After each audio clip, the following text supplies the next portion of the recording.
Ladies, get in here. I know all your accolades and achievements pale in comparison to your marital status as dictated by the society, but the society means well. It's a great thing to be happy in your relationship and have companionship in life. Nevertheless, to place success in your relationship higher than your life is definitely a crime.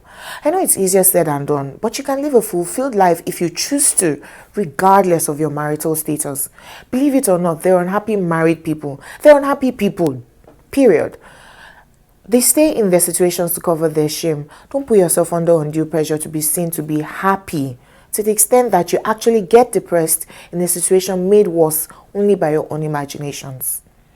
There are people praying to be where you are today, but because we are hardly satisfied with our own lives, particularly when we compare ourselves to people who appear to have it all together, and there's always a higher level to aspire towards, we tend to see ourselves as failures sometimes rather than works in progress. If you are alive today, God has a purpose for you. It's not your place to cut your life short. Not at all, milady. Seek help, Nigeria.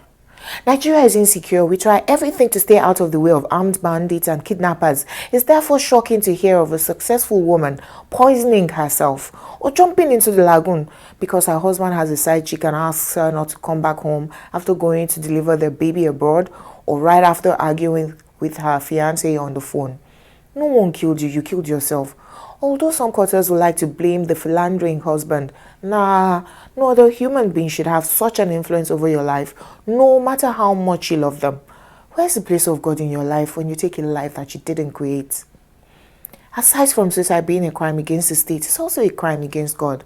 Then the trauma of the family left behind can only be imagined. They'll continue to blame themselves for not doing enough.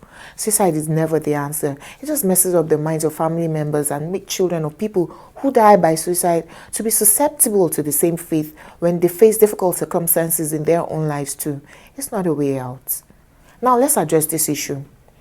Lack of mental health care and treatment in Nigeria is a big issue. But if you ever feel isolated, misunderstood, or like a failure, which can lead to a suicidal thought, consider thousands of other people who would be grateful to be in your position. People live with bipolar disorders and we carry on like it's normal here, I know. We cover up with being religious. But if you know your situation is getting too much for you to bear, please don't die in silence. Seek help. Seek help, Nigeria.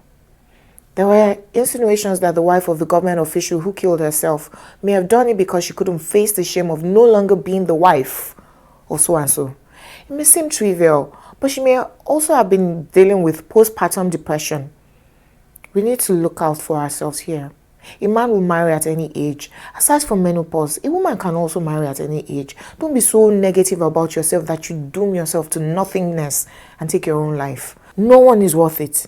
And you're worth way more than that. You were created with love by God, and that's regardless of your current situation. He loves you just the way you are and right where you are. And if you only seek Him deep within, He'll take you out of where you are now to greater glory. Just stay positive and create your own happiness. To be honest, this applies to men too. More men die by suicide for several other reasons. But no, the worst situation in life is only just a phase. It will pass. You had 10 houses before and you can no longer feed yourself today. If you take shame out of it, again, easier said than done, I know. There are many religious and cultural groups that will help feed you day after day till you get back on your feet. Don't despise that small job that will help also. No one is also holier or worth the shame of you hiding and not doing what is necessary to get back on your feet. Life happens to us all. Some of us just have stronger family ties that cover our down times. The shame of today cannot be compared to your glory in future. Only if you stay positive and start again from ground zero.